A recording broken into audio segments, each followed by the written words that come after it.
안녕하세요, 여러분. 다시 만나게 돼서 반갑습니다.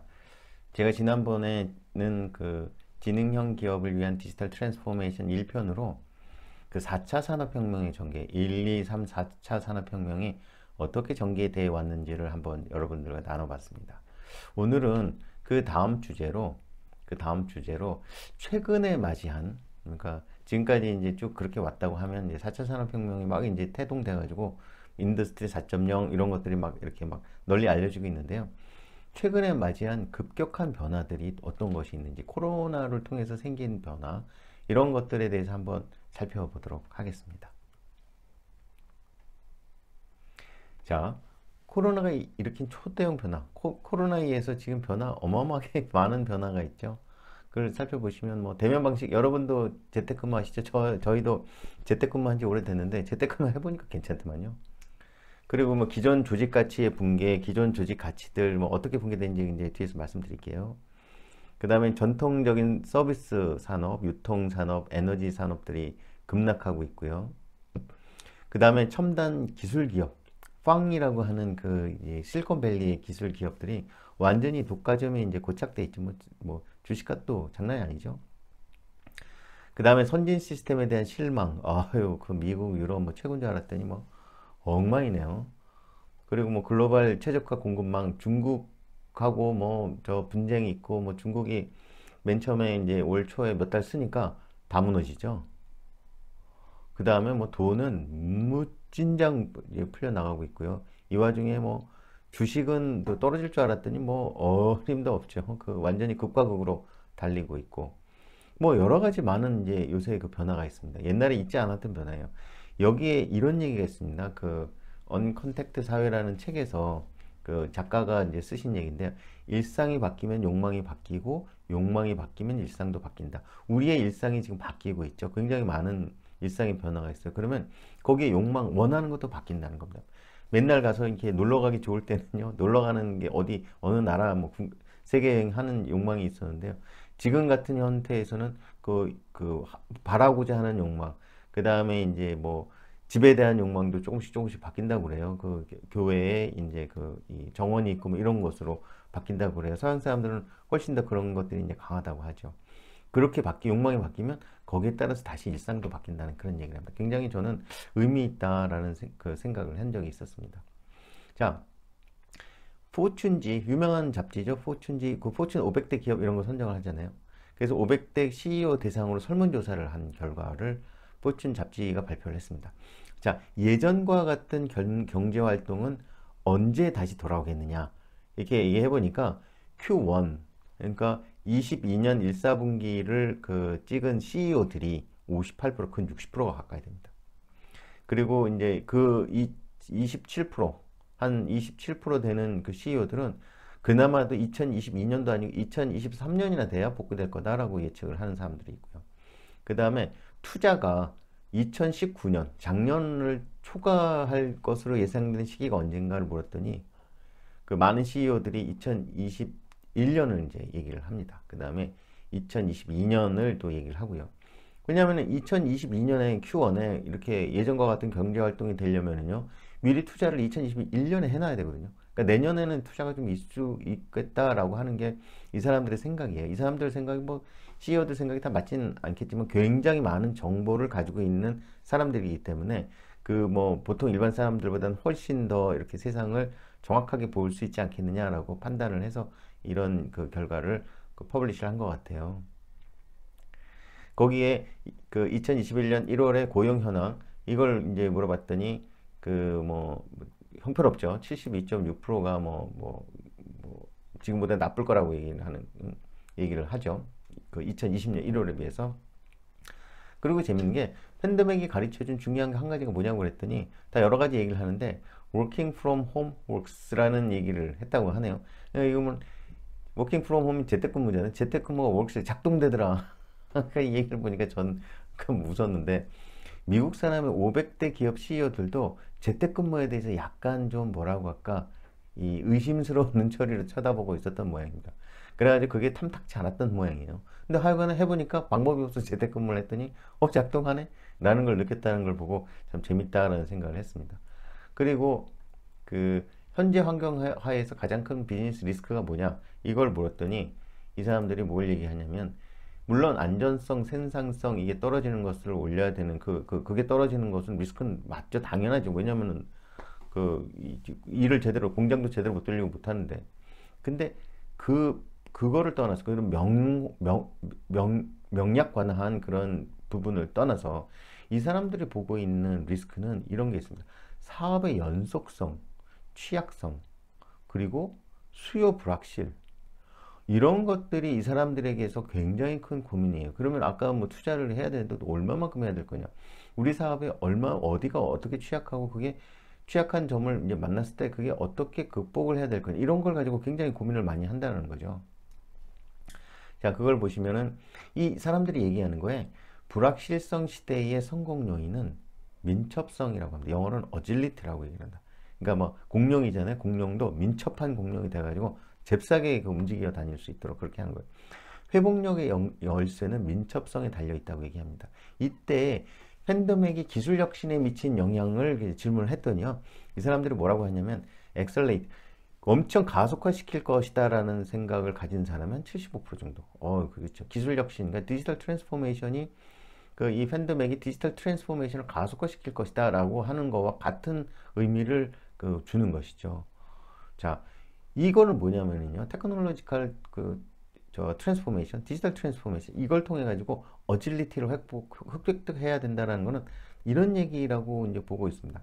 자, 데이터 드리븐으로 추세 확인하고 리스크를 식별하고 기회를 포착해 나가는 것들을 해야 된다는 거죠. 데이터 드리븐입니다. 지금까지 모든 기업에서 이런 확인을 하고 리스크를 식별하고 기회를 포착하는 건 누가 합니까? 경영진이 인사이트로 합니다. 사장님의 인사이트 또는 전문인 부사장님의 인사이트 그분들이 본능, 직관 이런 거 경험 이런 걸로 해왔죠. 데이터를 가지고 하는 회사 그렇게 많지 않아요. 큰 회사들도 그렇지 않습니다. 자, 그럼 그걸 가지고 뭘 하려고 하느냐? 이 사람들이 비즈니스의 연속성을 보는데요. 비즈니스의 연속성이라는 건 회복 탄력성. 한번 확 망가졌잖아요. 예를 들어 서플라이 체인이 한번 꽉 끊겼어요. 공급 업체가 하나 망가졌어요. 아니면 어느 지역에서 코로나가 확 번져가지고 공급이 안 됐어요. 그랬을 때 얼마만큼 빠른 시간에 어떤 방식으로 회복할 수 있느냐. 이거를 대체를 할 수 있는, 대체할 수 있는 것을 찾을 수 있느냐. 했을 때 어떻게 회복을 시킬 것이냐. 이런 것들을 볼 수 있어야 된다는 거고요. 그 다음에 수익성, 일대 수익성이 얼마나 빠지고 수익성을 유지한다는 건요. 먼저 수익성에 대한 비지빌리티가 확실히 있어요. 비지빌리티가 다음 달에 결산 다 한 다음에 한 2주 후에 얼마나 손해가 났는지 뭐가 어떻게 됐는지 분석해. 이러면 이미 늦다는 얘기죠. 그 다음에 지속 가능성, 서스테이너빌리티. 얘는 뭘 얘기를 하냐면요. 일반적으로 환경, 그 다음에 이 회사가 어느 날 갑자기 어떤 리스크를 맞아가지고 확 갈 수 있는 예를 들어서 제약회사라든지 그 다음에 그런 식품회사 이런 회사들은요 이 지속 가능성에 대해서 굉장히 큰 부담을 가지고 거기에 굉장히 많은 돈을 투자합니다. 환경적인 거 그다음 폐수 한번 내보내면요 예를 들어 삼성 반도체 같은 경우도 이렇게 그런 데도 한번 환경 문제가 연루되면 온갖 비난을 많이 받고 굉장히 회사 임팩트가 큽니다. 그러니까 이런 것들에 대해서 무엇을 가지고 비즈니스의 연속성을 만들어야 될 것이냐를 데이터를 가지고 확인을 하고 데이터를 가지고 식별을 하고 기회 포착을 하는데 그 결과로 민첩성, 어질리티라는 게 확보가 된다라는 그런 뜻입니다. 그래서 회복력의 열쇠는 민첩성의 불확실성 시대의 성공 요인은 민첩성에 달려있다라고 이제 얘기를 하고 있죠. 민첩성 확보를 위해서 필수 요소로 도입되는 기본적인 역량이 어떤 게 있냐면요. 몇 가지가 있는데요.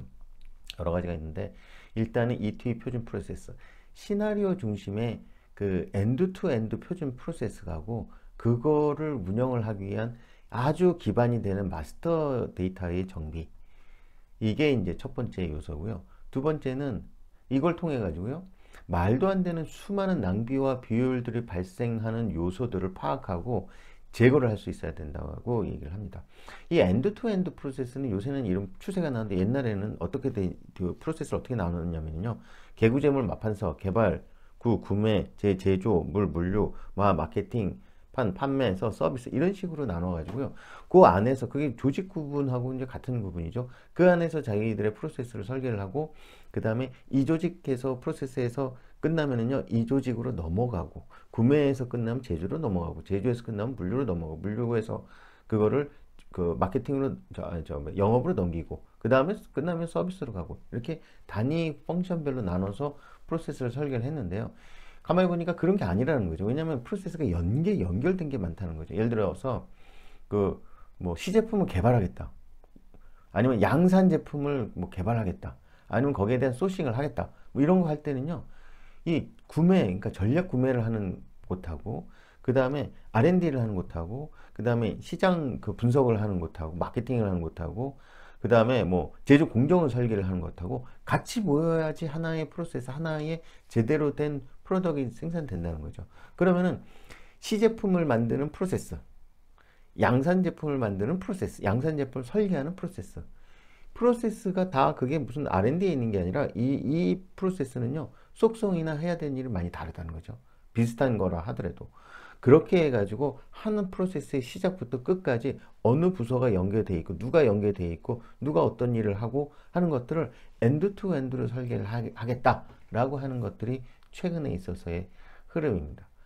그리고 그거는 뭐 이그젬플은 저 뒤에 나오니까 나중에 한번 그 설명을 드릴 기회를 갖도록 하겠습니다. 그 다음에 클라우드 필요한, 요새 수작업을 하는 데는 없어요. 무슨 일을 하려고 해도 다 IT 자원이 동반되지 않는 일은 회사에서는, 회사 운영에서 거의 없다고 보면 됩니다.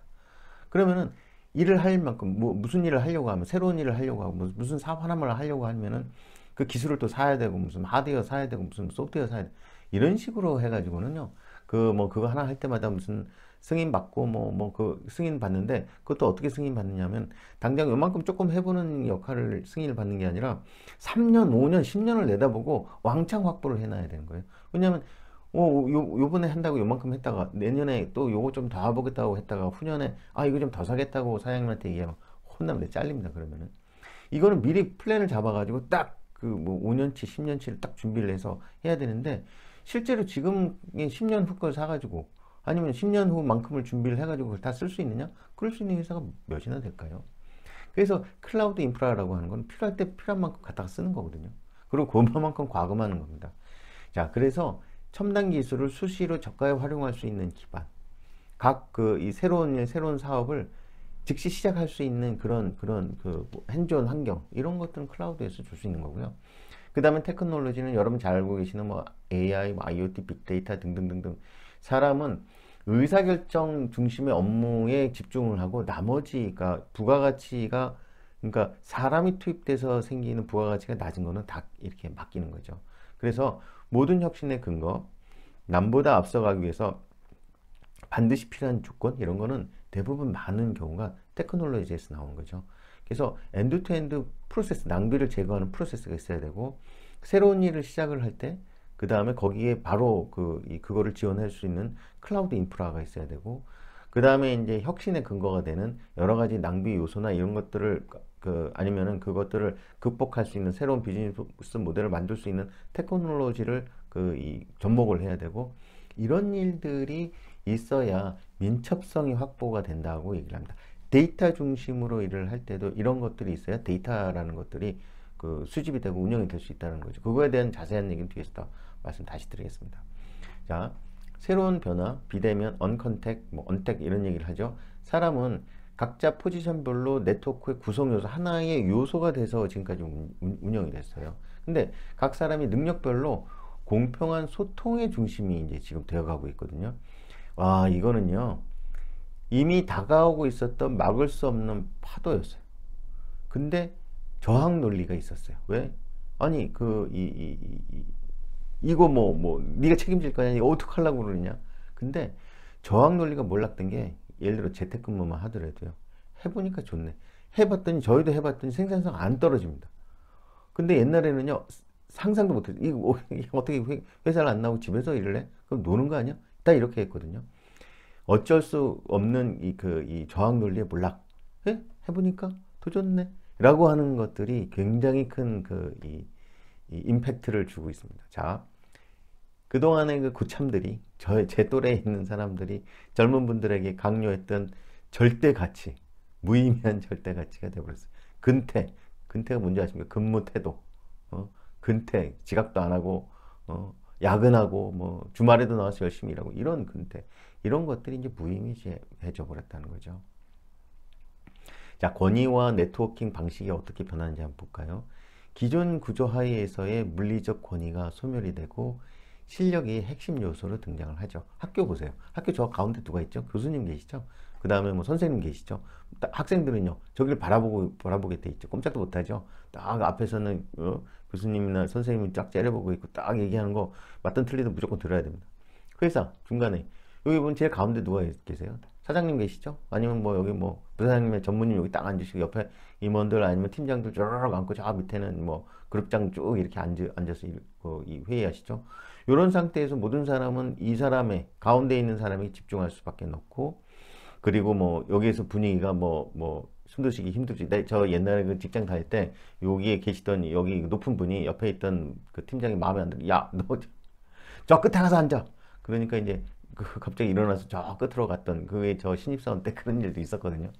이게 주는 가운데 자리가 주는 절대적인 권위가 엄청났습니다. 종교 마찬가지죠. 목사님, 그 다음에 뭐 주지스님, 그 다음에 신부님, 요 가운데서 설교 설법 하시죠. 남은 사람 여기 집중하게 돼 있어요. 이 세 가지의 공통점이 가운데 어떤 권위를 위해서 집중을 하게끔 돼 있고 사람들은 거의 대부분의 생활을 이런 곳에서 살았는데 요새는 뭐가 있냐면 이거 보세요. 이거 줌, MS 팀즈, 이게 접니다. 여기 있는 그 밑에 오른쪽에 있는 사진에 중간에 제가 집에서 이제 열심히 예? 비디오 컨퍼런스를 하고 있죠. 이 안에서 누가 제일 높은 사람일 것 같으세요? 코스염 단 사람요? 아니요. 이 사람은 지금 비디오 키지도 않았어요. 누굴까요? 여성분들도 많죠. 여기에서 누가 보스라는 건 의미가 없습니다. 여기서 제일 많이 하는 사람이 보스고, 제일 좋은 아이디어를 내놓는 사람이 요 시간 내에 보스예요. 이렇게 이제 달라지는 거죠. 옛날에는요, 여기에서는 회사에서 어떤 사람이 얘기하면 딱 가만히, 입 다물고 가만히 있어야 되는데, 여기서 그럴 필요가 없어졌어요. 그리고 이 시스템이 보스, 여기 힘 제일 센 사람 가운데 딱 놓고, 그 다음에 사진 모양도 크게 해주고, 나머지 사람 주위에 쫙 뿌리고, 이런 시스템이 없어요. 그런 기능 안 만듭니다. 필요 없다고. 왜냐면 아무도 안 쓰니까. 이게 이제 지금 현재의 네트워킹 방식의 변화, 권위의 변화가 지금 현재 코로나 시대에서 우리가 맡고 있는 이런 변화의 하나입니다. 자, 그리고 새로운 변화, 기업 경영인들의 가치관을 한번 보실까요? 코비드19에서 인재를 바라보는 시각이 달라지고 있어요. 자, 뭐라고 그랬냐면 어떤 CEO분은 코로나19 이후에 기업들에게 있어서 하나의 서광이 비치는 점이 있다면 그건 인재를 중심으로 회사를 운영해야 되겠다는 생각을 하게 됐다는 점이다. 예전에는요, 조직, 네트워크, 이 조직력으로 뭘 하려고 했는데, 이제는 코로나 시대에는 그게 아니구나. 사람 하나하나가 가장 중요하구나.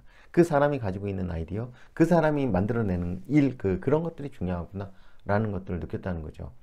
그래서 회사는 창의적으로 문제를 풀고 싶은 사람들을 뽑아가지고 그들이 문제를 해결할 수 있게 해주는 것이다. 라고 이제 이 사람은 얘기를 했대요. 그래서 조직력 위주가 아니라 사람 위주로 운영을 해야 된다. 라는 그런 뜻으로 한 말씀이고요. 또 어떤 분은 코로나 위기는 당신 조직을 원하는 미래를 위해서 다시 집중시킬 기회다 라고 말씀하신 분도 계세요. 그래서 이게 뭐냐면은 그분이 이제 하신 말씀 중에 더 얘기한 것들을 보면은 이제 이런 얘기도 했어요. Secure your IT foundation. 또다시 코로나가 뭐 하나 생기면요. 다 문 닫고 집에 들어가고 회사는 비워두고 집에서 회사에 억세스도 보안 때문에 억세스도 안 돼가지고 그렇게 일을 해야 되느냐? 그럼 한번 오면은 그때 문 닫고 다 한 달씩 회사 안 나오고 그렇게 운영을 해야 되느냐라는 거죠. 그 다음에 Elevate Human Efficiency and Flexibility. 변화가 닥친다 하더라도 직원들이 더 빠르고 효율적으로 적응할 수 있도록 일할 수 있는 IT 시스템을 만들어야 되잖아요. 그 Drive Your Future Vision. 그러면서 사람과 컴퓨터가 어떻게 조화를 할 수 있어요.